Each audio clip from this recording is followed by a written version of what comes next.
अस्सलाम वालेकुम, मैं हूं शेर अफगन बुज़दार और आप देख रहे हैं मेरे यूट्यूब चैनल।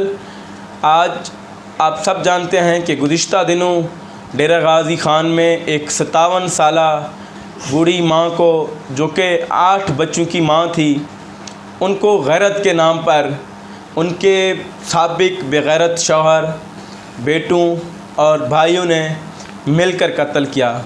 आज मैं उनसे मुखातिब होना चाहता हूं, मैं उनसे माफ़ी मांगना चाहता हूं। राज बीबी, मैं आपसे अपनी शर्मिंदगी का इजहार करना चाहता हूं। राज बीबी, मैं आपसे शर्मिंदा हूं कि शायद मैं आपकी आवाज़ अरबाब इख्तियार तक नहीं पहुंचा सका। राज बीबी, मैं आपसे शर्मिंदा हूं कि मैं आपकी ज़िंदगी नहीं बचा सका। राज बीबी, मैं क्या करता, जालिम समाज ने मेरा साथ नहीं दिया। मैंने अपनी पूरी कोशिश की है, लेकिन आप ये भी जानती हैं कि जालिम समाज के अलावा जो अरबाब इख्तियार हैं वो ना सिर्फ अंधे हैं बल्कि बहरे भी हैं। राज बीबी, मैं आपसे शर्मिंदा हूँ कि मैं आपसे दोबारा रब्ता नहीं कर सका, लेकिन मैंने आपका हाल दरियाफ़्त करने के लिए बॉर्डर मिलिट्री पुलिस के SHO से लेकर सर्कल ऑफिसर तक इन सब से रब्ता किया है और आपका हाल जानने की कोशिश की है, लेकिन ये सब मुझसे झूठ बोलते रहे। आपको पता तो है ये झूठों की एक फ़ौज है।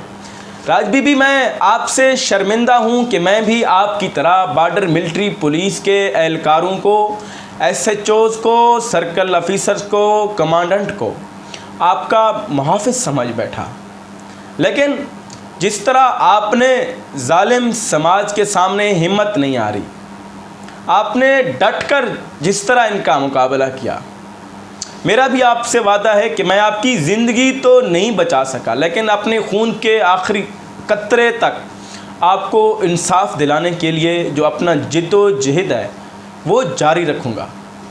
राज बीबी, आप जानती हैं कि हम जो मीडिया के लोग हैं, हम लोगों को ताना दिया जाता है कि हम लोग न्यूट्रल नहीं रहते।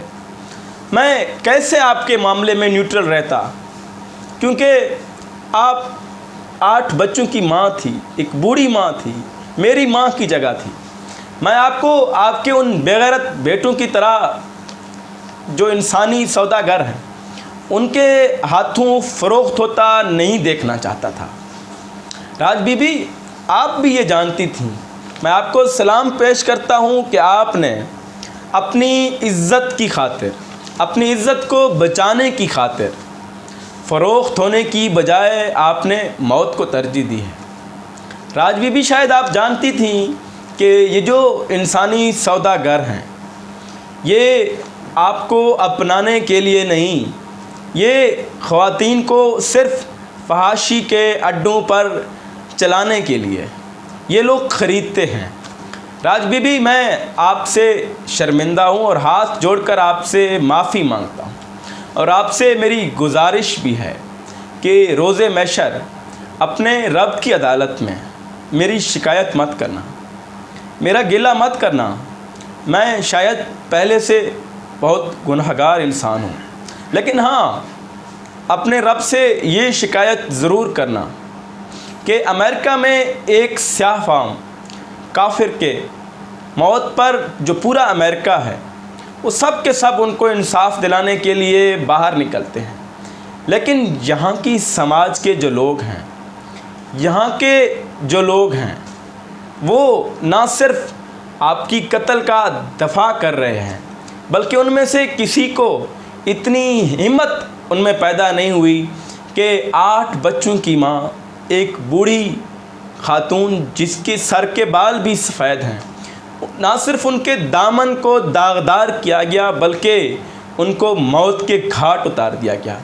राज बीबी, कुछ लोग आपकी मौत का ज़िम्मेदार मुझे समझते हैं। राज बीबी, हाँ, मैं भी ख़ुद को आपकी मौत का ज़िम्मेदार समझता हूँ, क्योंकि मैं समझता हूँ कि आपका कातिल सिर्फ मेवा नहीं है। मैं समझता हूँ आपका कातिल सिर्फ जो आपका साबिक शौहर है मेवा खान वो नहीं है। हम सब आपकी कत्ल का ज़िम्मेदार हैं, क्योंकि हम लोगों ने आपकी आवाज़ बुलंद नहीं की, हमने आपका साथ नहीं दिया, हमने आपको बचाने की कोशिश नहीं की। राज बीबी, अगर हो सके तो मुझे माफ़ करना।